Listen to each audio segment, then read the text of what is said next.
안녕하십니까? 저는 마흔을 바라보는 나이가 된 한 가정의 기둥이자 한없이 존경스러운 우리 어머니의 아들입니다. 돈이라는 게 참 있으면 있을수록 마음이 풍족해지고 안정감이 생기는 것이죠. 없으면 없는 대로, 있으면 있는 대로 살기가 어렵고 욕심이 무한대로 생기기 마련이란 말입니다. 저는 돈이 참 무서운 것이라는 걸 일찌감치 깨닫고 일정 부분 이상으로 욕심내지 않으려 노력하며 살았습니다.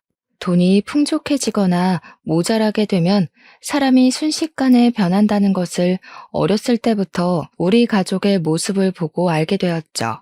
저는 30대 초반에 지금 아내를 만나게 되어 결혼까지 순식간에 꼴이 나였습니다. 우리 아내는 부모님이 계시지 않았고 꽤 이른 나이에 혼자가 되어 스스로를 보살피며 컸다고 했습니다. 고등학생이던 시절 어머니를 잃고 아버지는 알코올 중독자가 되어 하루하루를 술로 달래며 사셨다고 했습니다. 모종의 사건으로 인해 치료감 호소에 들어가게 되었고 알코올 중독 치료를 받던 도중 간이 급격하게 굳어가며 사망하게 되었다는 이야기를 아내에게 전해 들었죠. 자세하게 이야기하지 않았기 때문에 대충 굵직한 일들만 알고 있었지만 그 이야기만 들어도 아내가 얼마나 불우한 학창 시절을 보냈는지 가늠할 수 있었습니다. 우리 아내는 참 길을 잃어버린 사람처럼 살았다고 하더라고요. 아르바이트를 통해서 딱 먹고 살 정도로만 돈을 벌었다고 하더군요. 그도 그럴 것이 고등학생 시절에 두 부모를 잃었는데 직장에 다닐 수도 없고 아르바이트로 버는 돈이 뻔하지 않습니까? 게다가 아무것도 모르는 학생들을 악덕 업주들이 얼마나 등쳐먹었을지 상상이 되더군요. 아내의 하루는 참으로 고단하다 하였습니다. 학교에 가서 밀린 잠을 자고 학교 수업이 모조리 끝난 오후 시간부터 패스트푸드점 24시간 뼈해장국집 설거지, 아침에 요구르트 배달까지 했다고 하더군요. 집에서는 겨우 3, 4시간 쪽잠을 자고 학교에서 수업 시간 내내 졸았다고 하니 당연히 공부에는 전혀 시간을 쏟지 않았다고 했습니다. 어머니가 돌아가셨을 때 아주 조금 받은 보험금으로 작은 달방 월세를 내고 살다가 고깃집에서 아르바이트를 하던 시절에 저를 알게 된 것이었습니다. 저는 지방에서 학창 시절을 보내고 대학을 서울로 오게 되어 서울에서 자리를 잡고 취직까지 한 상태였죠. 원룸을 얻어서 혼자 살고 있었기 때문에 대부분 저녁을 바깥에서 해결했는데 그날은 집 앞에 있는 고깃집에서 대학 친구들과 회포를 풀던 날이었습니다. 새초롬하게 생겨서 하나로 질끈 묶은 여자가 가느다란 팔뚝으로 된장찌개 뚝배기 대여섯 개를 한 번에 서빙하는 게 눈이 가더군요.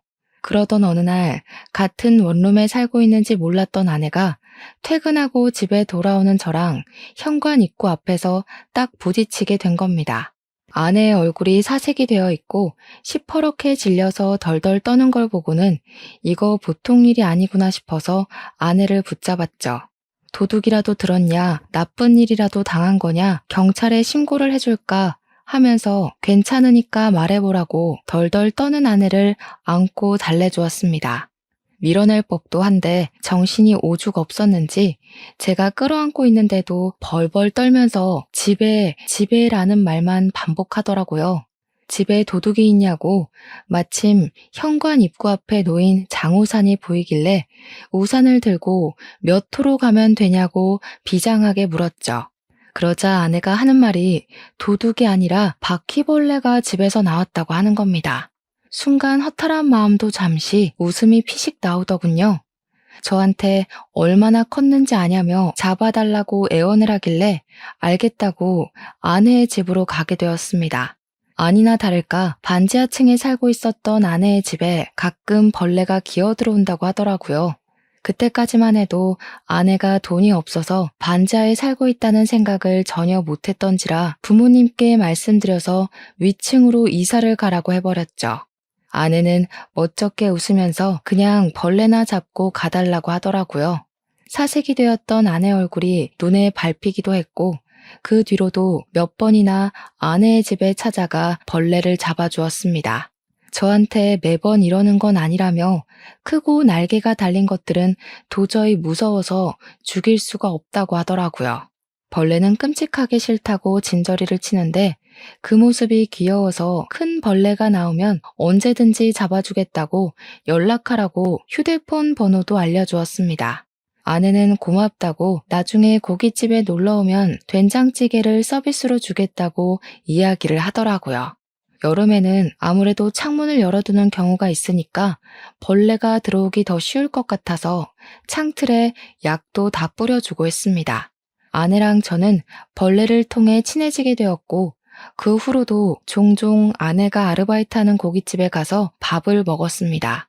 아내가 서빙을 하는 경우는 진짜 손님이 넘치게 많을 때만 가끔 도와주는 거고 평소에는 주방에서 일을 한다고 하더라고요. 요리 하나는 기가 막히게 한다면서 제가 갈 때마다 계란찜이랑 된장국수, 찌개를 서비스로 줬는데 진짜 너무 맛있는 겁니다. 그 맛을 잊기 힘들어서 생각날 때면 가끔 고깃집에 찾아가서 시켜 먹곤 했는데 사이드 메뉴를 시키려면 고기를 또 주문해야 하잖아요. 혼자 시켜 먹기에는 너무 양이 많고 고깃값이 부담되기도 하고 그래서 일을 어쩌나 싶었죠. 아내의 집에 일주일에 한 번 벌레 약에 죽은 놈들을 처리해주러 가야 했기에 그냥 대놓고 물어보았습니다. 벌레를 잡아주는 대신 가끔 집에서 된장찌개도 좀 해주고 국수도 말아주고 하면 안 되냐고 그게 너무 맛있다고 말이죠. 그랬더니 아내가 박수를 짝 치면서 완전히 가능하죠. 하면서 안 그래도 뭘로 보답하는 게 좋을까 고민했었다면서 당장 밥 해주겠다고 하더라고요. 그렇게 우리 집에서 같이 밥도 먹고 그러다가 자연스럽게 눈도 맞고 연애도 시작하게 되었습니다. 그때까지만 해도 아내의 속사정은 몰랐기 때문에 실수를 몇 번 하긴 했죠. 아내가 속내를 털어놓고 나서야 진짜 힘들게 살았었구나 하는 걸 알게 되어 조금 부끄럽기도 했습니다. 제 인생은 나름 순탄하고 꽃길만 밟고 그랬거든요. 아내는 저보다 4살이나 어렸지만 생활력이 강한 사람이었고 이 사람의 집이 어떻고 조건이 어떻든 간에 함께 하고 싶다는 마음이 절절하게 들었습니다. 아내와 만난 지 몇 개월 지나지 않아 저는 아내에게 청혼을 했고 결혼을 하기로 약속했습니다. 아내는 자신만의 가정을 꼭 꾸리고 싶었다면서 저에게 청혼해줘서 고맙다는 말을 했습니다. 저와 아내는 사이좋게 손을 잡고 우리 고향집을 찾아가게 되었습니다. 우리 고향집은 그 지역 토박이었던 부모님께서 땅을 사서 바닥을 고르고 손수 벽돌을 올려 지으신 집이었습니다. 우리 아버지께서 어린 시절부터 고생하시면서 자수성가하신 분이셨는데 당시 고향 땅값이 그리 비싼 편은 아니었습니다. 개발이 되지 않은 낙후된 지역이기도 했고 평야만 만개한 그런 동네였거든요. 아버지는 토박이셨기에 그곳에서 평생 살기로 마음을 먹으셨고 돈이 생길 때마다 한 푼, 두 푼 모아 고향 땅을 사들이고 있었습니다. 나중에 자식들, 손주들 모두 한 동네에 모여 살기를 꿈꾸시며 모은 땅이셨죠. 그런데 그 지역이 신도시로 지정이 되면서 개발이 되고 땅값이 어마어마하게 오르기 시작한 겁니다. 대기업 공장부터 시작해서 평야뿐인 땅에 신식 쇼핑몰에 호텔에 각종 편의시설까지 없는 게 없는 동네가 되어버린 거죠.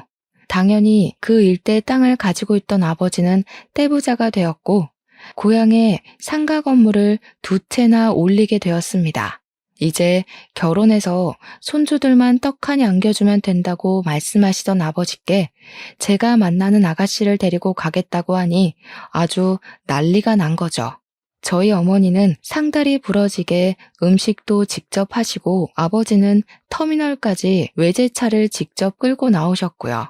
그 차로 말할 것 같으면 평소에는 애지중지 하셔가지고 배터리 방전만 되지 않게 시동만 살포시 거는 그런 차였거든요. 그런 외제차를 타고 집 앞에 딱 도착했는데 우리 집이 진짜 낡았거든요. 아버지께서 손수 지은 집이라 그런지 손볼 곳도 많은 집이었고 정말 노후된 벽돌집이었어요. 우리 아내는 아버지께서 땅을 팔아 부를 축적하셨다는 걸 전혀 몰랐으니까 저한테 슬쩍 물어보더라고요. 혹시 우리 집이 카푸어 집은 아니냐고요. 그래서 그게 무슨 소린가 했더니 차는 누가 봐도 관리가 잘 된 번쩍번쩍한 슈퍼카인데 집이 너무 후져서 그런 것이었죠. 빚내서 차만 좋은 걸 끌고 다니는 건 아닌가 슬쩍 걱정이 됐대요. 아버지께서 그 이야기를 얼핏 들으시고는 절대 아니라고 이 집이 자기가 지은 집이라 허물지 못해서 그런 거라고 껄껄 웃으셨습니다. 우리 어머니께서는 이때다 싶으셨는지 안 그래도 자기도 아파트로 이사 가고 싶다고 말 얹으시고요. 부모님은 아내의 이야기를 전부 들으신 이후에 참 마음으로 겉으로도 예뻐해 주셨습니다. 고등학생 때 부모님을 모두 잃고 혼자 살아오느라 얼마나 힘들었겠냐고요. 우리 아들은 초중고를 다 이 동네에서 부족함 없이 살아왔기에 그런 마음을 잘 모를 거라고 손을 잡고 토닥여 주셨죠. 우리 아버지께서 없는 살림에 한 푼 두 푼 모아서 자수성가하신 분이라고 했지 않습니까? 그래서 그런지 치열하게 살아야만 했던 우리 아내가 마음에 걸리셨었나 봐요. 저보다 더 친자식처럼 아껴주시기 시작했어요. 결혼도 아직 안 했는데 용돈부터 막 찔러주시고 인사드린 이후에는 아내 생각나서 샀다면서 옷 같은 것도 사다 주시고 말이죠. 우리 아내 역시 부모님에게서 받지 못한 사랑을 우리 부모님께 전부 받는 것 같다면서 너무나도 행복해했고 축복 속에 결혼식을 올렸습니다. 결혼 이후에도 서울에서 쭉 생활을 하다가 우리 마음에 걸리는 것이 하나 생겼습니다. 바로 임신이 되지 않는다는 것이었죠. 아내랑 저랑 병원에도 가봤지만 몸에 문제는 전혀 없는데 자연 임신이 잘 되지 않는 것이었습니다. 시험관을 해야 할까 고민도 했는데 아내가 천천히 기다려보면 안 되겠냐고 하더라고요. 시험관 시술이 엄청 아프고 고생이라는 걸 들었던지라 선뜻 시술을 하자고 말도 못하겠더군요.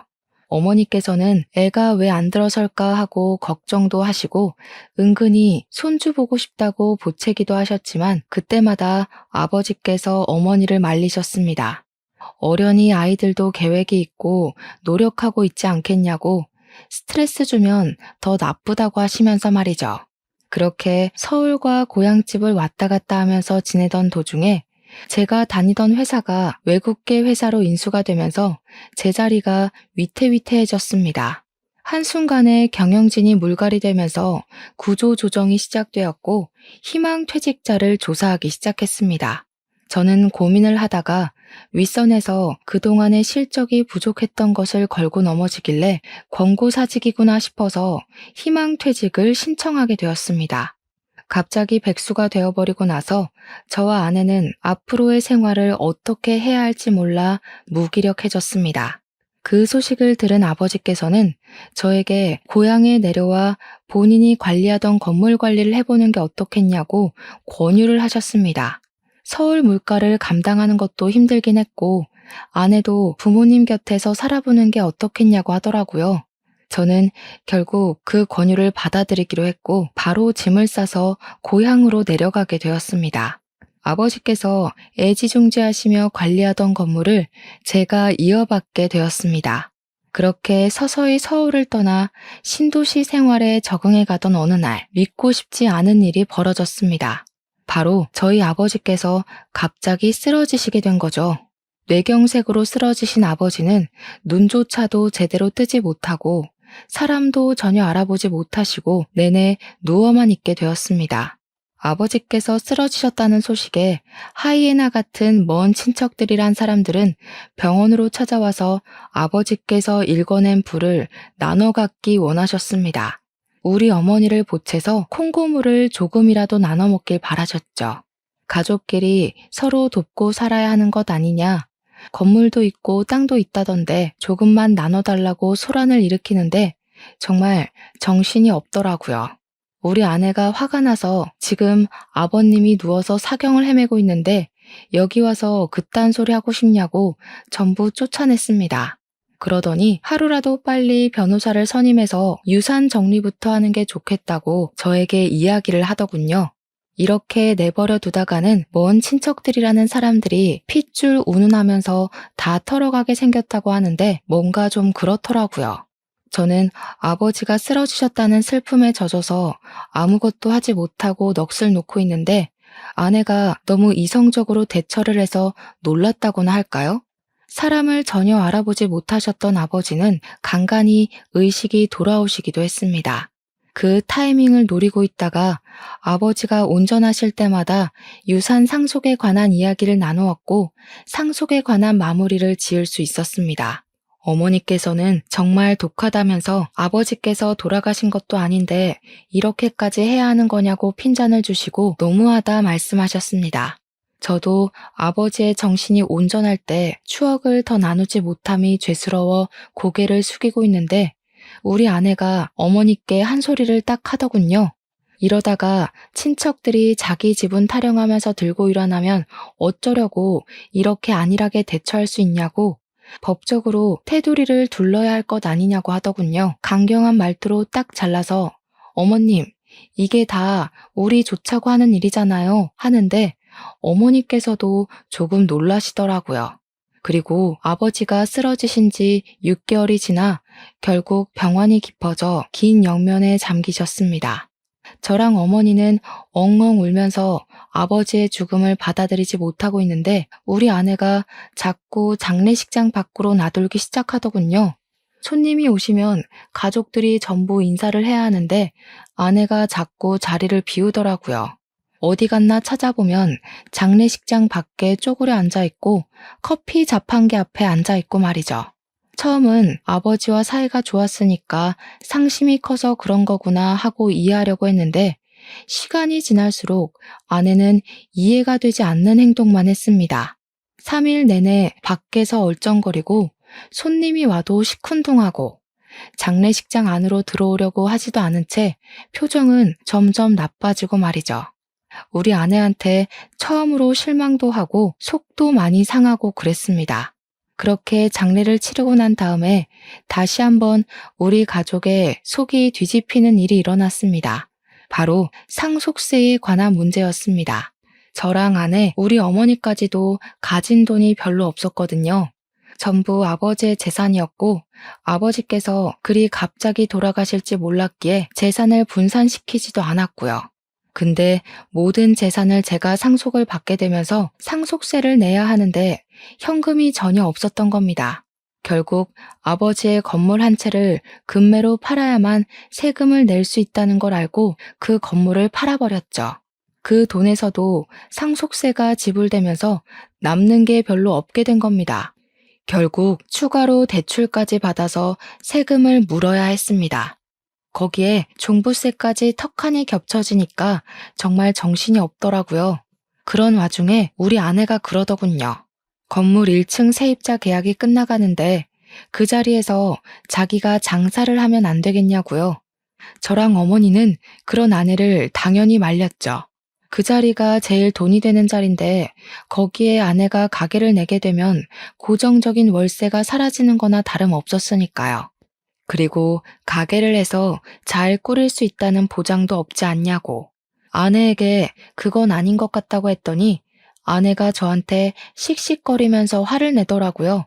자기한테 그만큼의 투자도 해줄 수 없는 것이냐며 왜 못 해준다는 말만 반복하냐고요. 잘 될지 망할지는 해봐야 아는 거 아니냐고 하면서 아버지께서 살아있었더라면 자기한테 그 자리를 주고도 남았을 거라고 말했습니다. 월세 몇백만 원이 아까워서 그런 거냐고 더 벌 수 있다고 호언장담을 하는 겁니다. 어머니께서는 머리 아프다고 하시며 부부 문제는 부부가 알아서 하라고 하시는데 아내는 끈질기게 저를 설득했습니다. 저는 결국 2달 뒤에 세입자가 계약이 끝나 나가고 그 자리에 아내 가게를 차려줄 수밖에 없었습니다. 저한테 지금 와서 취직이 되는 것도 아닐 거고 자영업밖에 할 수 있는 게 없지 않냐고 꾸준히 이야기를 하는데 저도 설득되고 만 것이죠. 아내는 고깃집에서 일했던 경력을 살려서 고깃집을 오픈하게 되었습니다. 오픈 초기에는 손님이 정말 많이 왔어요.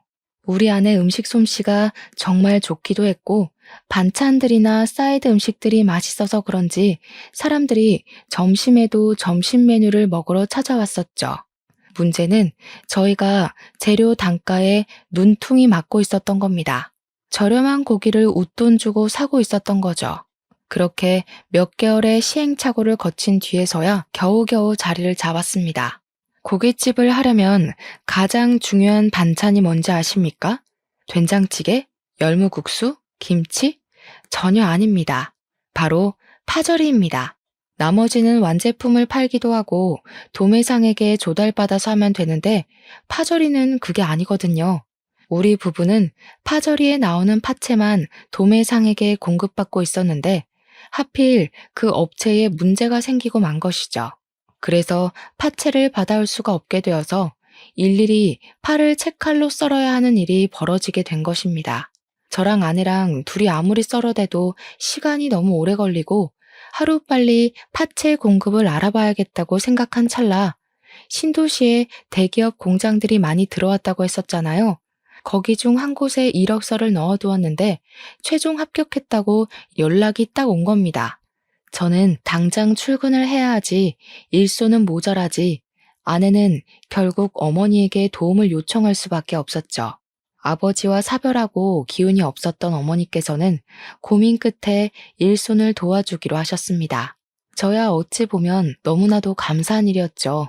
무기력하게 지내던 어머니께서 일이 바빠지니 점점 활력도 도는 것 같아 보이더라고요. 저는 2교대 근무를 하면서 공장 일에 적응하고 있었고 아내는 가게를 열심히 꾸려가고 있었습니다. 교대 근무를 하다 보면 일상 패턴이 완전히 뒤바뀌게 되거든요. 그날은 아침에 퇴근을 하고 집에서 자고 있었는데 시끄러운 소리가 들리더라고요.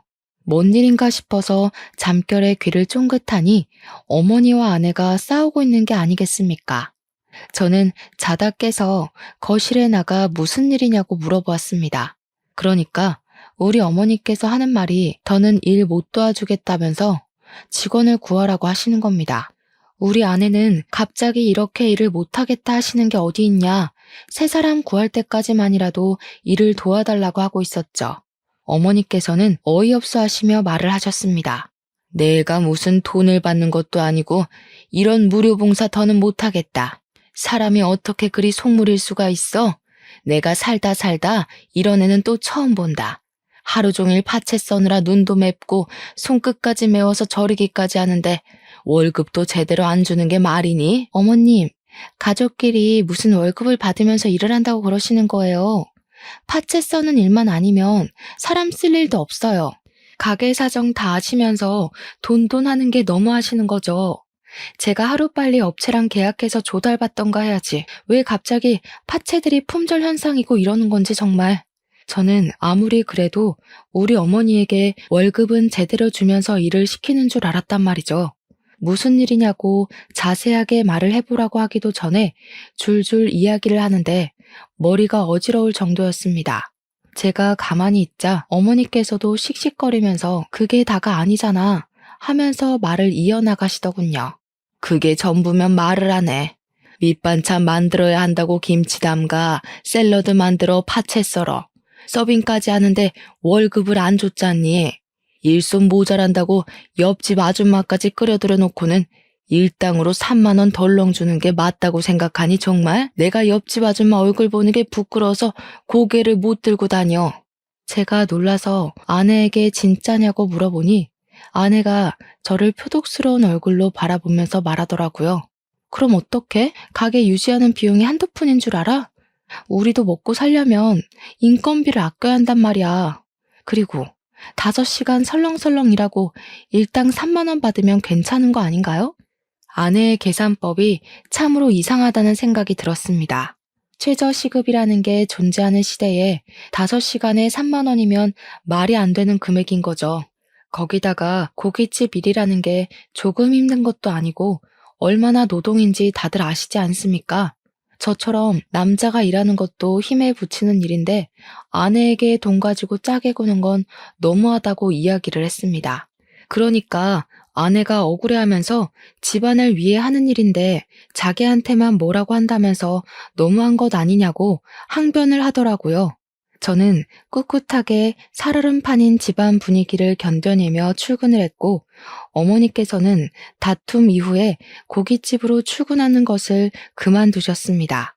아내는 몇 번이나 어머니께 일을 좀 도와달라고 요청을 하다가 결국 안 되겠는지 새 직원을 구해서 쓰기 시작하더라고요. 하지만 월급도 짜고 할 일은 많고 하니 아르바이트생들이 며칠 견디지 못해 일을 그만두고 떨어져 나가기 시작했습니다. 자연스럽게 일손이 부족하니 식사가 점점 밀리게 되고 가게의 평판은 떨어지고 손님들이 찾지 않는 고깃집이 되고 말았습니다. 재고는 남아돌기 시작하는데 고기라는 게 유통기한이 긴 재료도 아니잖아요. 그러다 보니 빚만 점점 늘어나기 시작했습니다. 매출이 줄어드니까 당연히 우리 아내가 떠안아야 할 것들이 생기기 시작한 것이죠. 어느 날은 또 아내랑 어머니께서 다투고 있길래 무슨 일인지 물어보았습니다. 이야기를 들어보니까 어머니께서 한 달에 2번 주말에 하시는 봉사가 있으셨거든요. 무료 급식소에서 급식을 나눠주는 봉사였는데 아버지의 뜻이 있었던 봉사였고 어머니께서도 무척이나 뿌듯해하시며 쭉 이어오셨어요. 아버지께서 어린 시절 고생을 하시면서 배 골아 힘들었던 기억을 잊지 못해 시작한 봉사였습니다. 아내 가게에 고기가 남기도 하고 썩어가는 재료들이 있으니까 상하기 전에 그 재료들을 가지고 급식 봉사를 하겠다고 하셨나 봐요. 아내는 좋은 마음으로 내어드리기는커녕 그냥은 못 드리니까 돈을 내고 가져가라고 했다는 겁니다. 어차피 시간이 지나면 아무것도 하지 못하고 그냥 쓰레기가 될 재료니까 싸게 달라고 했더니 아내가 정가에 가져가라고 했대요. 글쎄 도매가도 아니고 가게에서 파는 정가의 유통기한에 가까워오는 고기를 가져가라고 하니 얼마나 기가 막힙니까? 순수한 마음으로 봉사를 하러 다니시는 어머니한테 장사를 하려고 드니 어머니께서 열이 잔뜩 받으신 거죠. 어차피 내버려두면 음식물 쓰레기로 처리될 것들을 불우한 이웃을 위해 쓰는 게 뭐가 어렵냐고 아내에게 소리를 치신 겁니다. 그러니 우리 아내고 콧방귀를 픽 끼면서 선을 세게 넘어버리고 말았던 거죠. 그 사람들 도와서 얻는 게 뭐가 있는데요? 고기 맛 좋다고 우리 가게 와서 회식이라도 하겠대요? 거지 새끼들이? 그 말에 저도 경악을 금치 못했고 우리 어머니께서도 부들부들 떨다가 아내의 뺨을 확 후려치셨습니다. 저는 어머니의 행동에도 놀랐죠. 아내 역시 뺨을 맞았다는 게 충격이었는지 아무 말도 못하고 어머니를 노려보고 있더라고요. 우리 어머니께서는 아주 침착하게 아내를 향해 깊은 분노를 표출하셨습니다. 너 원래 이렇게 못돼 처먹은 애였니? 우리 남편이 너 고생하며 자랐다고 안쓰럽다고 챙긴 게 내 평생의 한이다. 이렇게 못되고 막돼 먹은 아이인 줄 알았으면 진즉에 우리 집에 들이지도 않았을 거야. 마음을 곱게 쓰지 않으니까 너에게 아이도 들어서지 않는 거야. 이 양심도 없는 계집애. 어머님, 어떻게 아이가 들어서지 않는 이유를 거기다가 갖다 붙여요? 마음을 곱게 쓰고 봉사를 하면 애가 들어선다고 누가 그래요? 꿈에 삼신할미라도 나와서 이야기를 해주시던가요? 어머니를 비꼬면서 또박또박 말대답을 하는데 그 꼴을 보고 있자니 제가 다 열이 받고 화가 나더라고요. 그래서 아내에게 소리치면서 이야기를 했죠. 우리 어머니한테 그게 무슨 발버릇이냐고요. 솔직히 내가 생각해도 너 너무 많이 변한 것 같다. 처음 만났을 땐 이렇게 돈 타령하는 애도 아니었다고 합니다. 당장 우리 어머니한테 사과하지 않으면 나도 강경하게 나가겠다고 하니까 아내가 저를 째려보더라고요. 무서울 줄 알고? 이제 공장 출근하면서 돈 좀 번다고 유세 떠는 거야 뭐야? 솔직히 당신이 나한테 해준 게 뭐가 있어? 내 일을 도와줬어, 뭘 해줬어? 타지에 와서 친구도 없이 괴로워하는 나한테 당신이 내 친구가 되어주긴 했어? 너무한 게 누군데? 물론 아내가 연고도 없는 동네로 내려와 심적으로 우울해하는 걸 알고 있어서 제가 얼마나 노력을 했는지 모릅니다. 시간이 될 때마다 밖에 돌아다니며 데이트를 하려고 했고 아내의 취미 생활도 이해하려고 노력했고요. 제 노력은 깡그리 무시를 하고 자기 잘못은 하나도 없다는 식으로 이야기를 하는데 그냥 넘어가면 안 되겠더라고요. 지금 가게 운영한답시고 집안을 빚을 내는 게 다 누군데 저한테 이런 식으로 이야기를 할 수 있단 말입니까? 화가 머리끝까지 차오른 저는 아내에게 딱 잘라 이야기를 했습니다. 앞으로 가게 유지하고 싶으면 우리 어머니께 월세를 내는 게 좋겠어. 그 자리가 한 달에 200만 원짜리 자리였다는 거 알고 있지? 앞으로 매달 5일에 우리 어머니 통장으로 자릿세 200만 원씩 송금해. 지금까지 공짜로 그 자리 쓰게 해준 게 내 마지막 배려였으니까. 그러니 아내가 놀래서 기겁을 하더라고요. 가족끼리 월세를 받는 게 어디 있냐면서 이제 치사하게 건물 가진 걸로 유세 떠냐고 하더라고요. 저도 아내의 말에 따박따박 반박을 해줬죠. 가족끼리도 다 썩어가는 고깃집 정가 받으려고 눈에 불을 켜는데 월세가 뭔 대수겠냐고요. 제가 논리적으로 반박을 하니까 아내가 인심 쓰듯이 우리 어머니께 그 재료들 전부 들고 가서 급식 봉사하는 데 쓰시라고 하더라고요. 기분은 기분대로 상하게 만들어 놓고 누굴 거짓 취급하는 건지 우리 어머니께서도 됐다고 하시더군요. 다 썩어가는 식재료 써봐야 좋은 소리 못 들을 거라며 도매상에게 신선한 재료 구입해서 쓸 거라고 하셨습니다. 다 말라 비틀어진 재료 누가 쓴다고 인심 쓰듯 이야기하냐며 방으로 쏙 들어가셨죠. 들어가시면서 멍하니 서 있는 아내에게 매달 5일에 월세 200만 원씩 송금하는 거 절대로 까먹지 말라고 매달 체크할 거라고 신신당부를 하셨습니다. 아내는 그 이후로 며칠 동안 아주 죽은 듯이 숨만 쉬면서 살았습니다. 가게에 출근할 때도 항상 요란스러웠던 아내가 발소리조차 죽이면서 깨갱하면서 다니더라고요. 그렇게 며칠이 더 흐르고 월세를 준비하라고 했던 5일이 되자 아내는 태연한 척하면서 출근 준비를 하더라고요. 그때까지도 어머니나 저나 아내에게 월세 이야기를 한 번도 꺼내지 않았기 때문에 아내도 그냥 해본 소리나 보다 싶었나 봅니다. 5일 아침에 출근하려던 아내에게 어머니께서 월세 오늘 보내는 날인 거 까먹지 않았겠지? 하면서 물꼬를 트셨습니다. 아내가 월세라는 단어에 화들짝 놀라서 눈을 동그랗게 뜨고 어머님, 그 월세 진짜 받으시게요? 하면서 대꾸를 했죠. 어머니께서는 그럼 내가 없는 소리를 일부러 하겠냐고 월세 준비하라고 이야기를 하셨습니다. 아내는 지금 당장 200만 원이 어디 있겠냐고 어머니께 좀 봐주세요. 앞으로는 썩기 전에 재료 잘 드릴게요. 하고 나가더군요. 어머니께서 여기서 멈추셨다면 당연히 제가 사연을 적지 않았겠죠. 5일에 월세가 입금되지 않자 어머니께서는 6일 날이 밝자마자 바로 우체국으로 가셔서 아내에게 내용 증명을 보내셨습니다.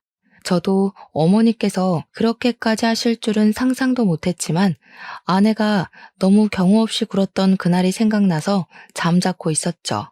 아내는 저에게 넌지시 내용 증명에 관한 이야기를 꺼내면서 진짜로 월세를 드려야 하는 거냐고 가족끼리 왜 이렇게 돈돈거리냐며 발을 동동 굴렀습니다. 저는 그런 아내에게 아무런 대꾸도 해주지 않고 싸늘한 눈빛만 보냈죠. 아내도 결국 느끼는 게 있었는지 보통 일로 끝날 것이 아니구나 싶었나 봅니다. 어떻게 구했는지 모르겠지만 아마 오기가 섞인 일인 것 같습니다.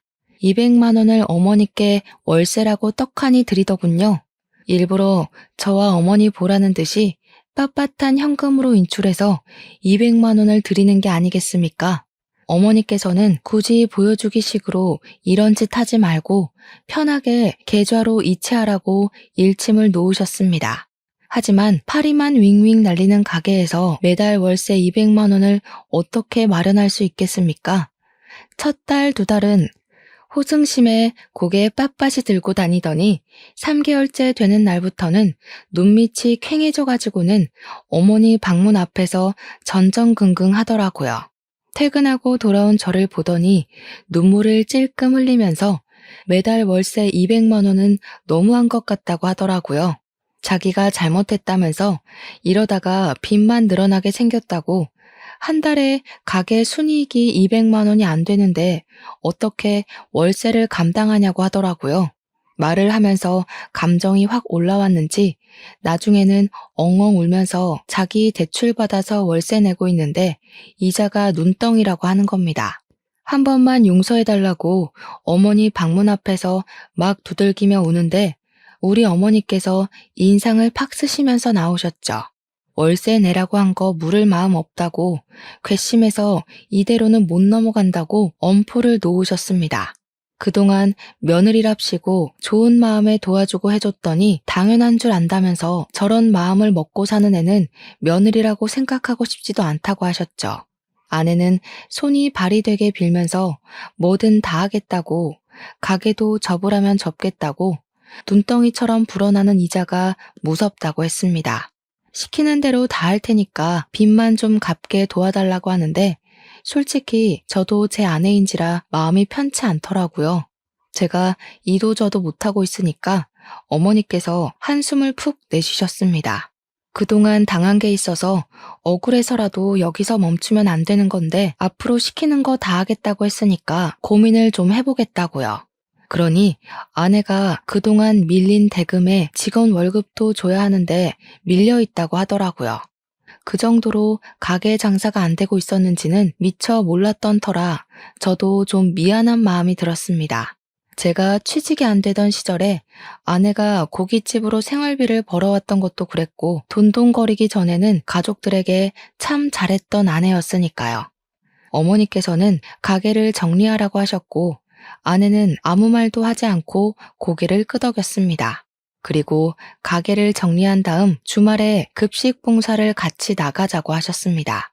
그러면 여태 가게에 들어간 돈 정리를 해주겠다고 다음 달에 당장 갚아야 할 돈이랑 밀린 대금들을 처리할 수 있게 해주겠다고 하셨죠. 아내에게 별다른 선택지가 있겠습니까? 그냥 알겠다고만 했죠. 한 달 만에 가게 문을 닫아버리고 아내도 결심을 한 건지 정말로 어머니를 따라서 격주로 봉사를 다니기 시작했습니다. 처음에는 무료 급식일이 그렇게 고된 일인지 몰랐다면서 저를 붙잡고 앓는 소리를 내면서 죽겠다 죽겠다 하더라고요.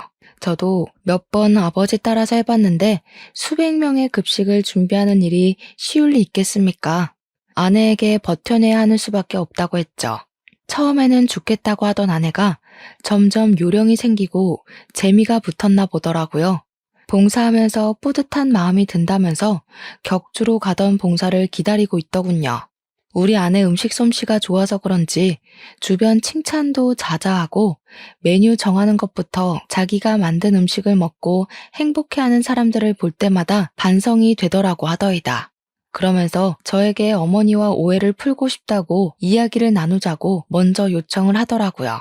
그때까지만 해도 우리 어머니께서는 아내에게 있던 불편한 감정이 남아있던 상황이었습니다.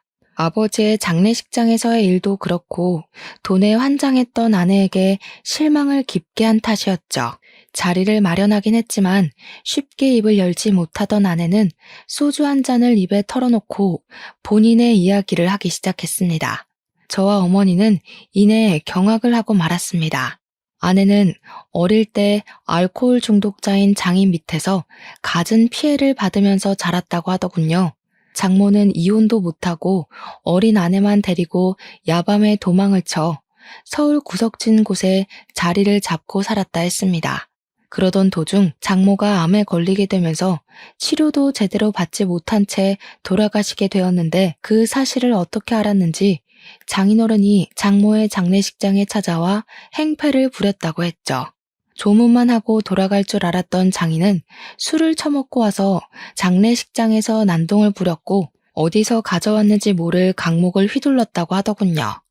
영정사진을 던지고 국화며 화환이며 전부 망가뜨리고 장례식장에 몇 없는 손님들이 말리고 직원들이 와서 장인어른을 끌어내는데 우리 아내의 뺨을 때리면서 배응망덕하게 도망이나 친년이라 했다는군요. 앞으로 자기 술값 벌어오라고 하면서 난리를 치다가 출동한 경찰에게 끌려 나갔답니다. 사회 부적응자로 판정이 나면서 치료감 호소에 들어가게 되었는데 결국에는 술 때문에 찾아온 간질환으로 생을 마감하셨다고요. 그래서 장례식장에만 가면 트라우마처럼 그날의 생각이 나고 호흡 곤란이 와서 너무 힘들다고 하더군요.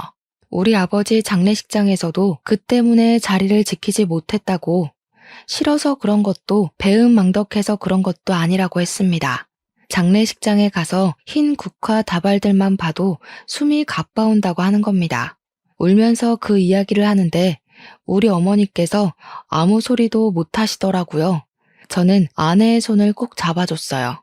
그뿐만 아니라 돈에 정신 나가 있는 모습도 너무 실망이었다고 말을 하는 어머니에게 아내는 서툰 변명을 이어갔습니다.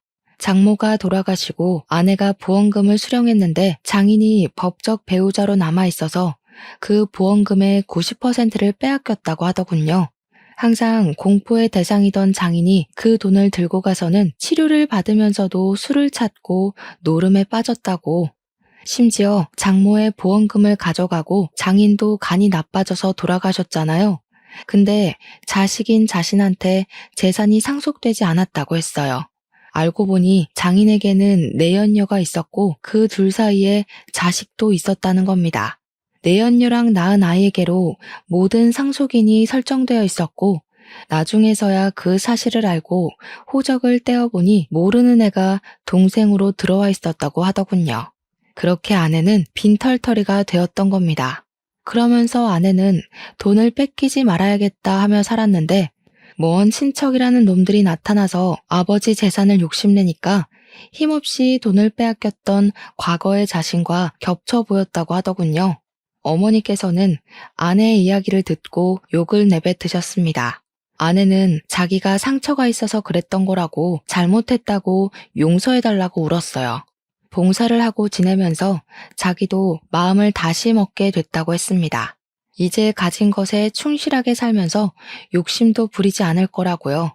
그리고 저의 손을 잡으며 미뤘던 시험관 시술을 하자고 말했습니다. 우리 부부에게도 아이가 필요한 것 같다고 하더군요. 아이를 갖겠다는 소리에 어머니의 얼굴이 조금 풀리시기도 했습니다. 아무튼 저희는 모든 오해를 풀고 웃으며 자리를 마무리했어요. 그날 이후로 8개월 동안 주사를 맞는 고통과 정기적인 검사를 통해 시험관 시술에 성공했고 아내는 쌍둥이를 임신하게 되었습니다.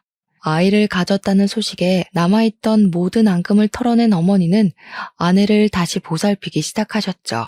그렇게 시간이 흘러 벌써 임신 6개월 차가 되었습니다.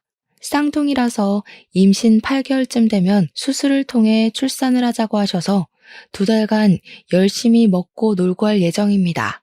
아빠가 된다는 마음에 설레기도 하고 실감도 나지 않고 그러네요. 걱정이 되기도 하지만 우리 부부 그리고 우리 가족이 돈독해진 만큼 어떠한 고난도 잘 이겨낼 수 있을 거라 믿어 의심치 않습니다. 제 이야기를 끝까지 들어주신 여러분에게도 꼭 복이 있길 바라겠습니다.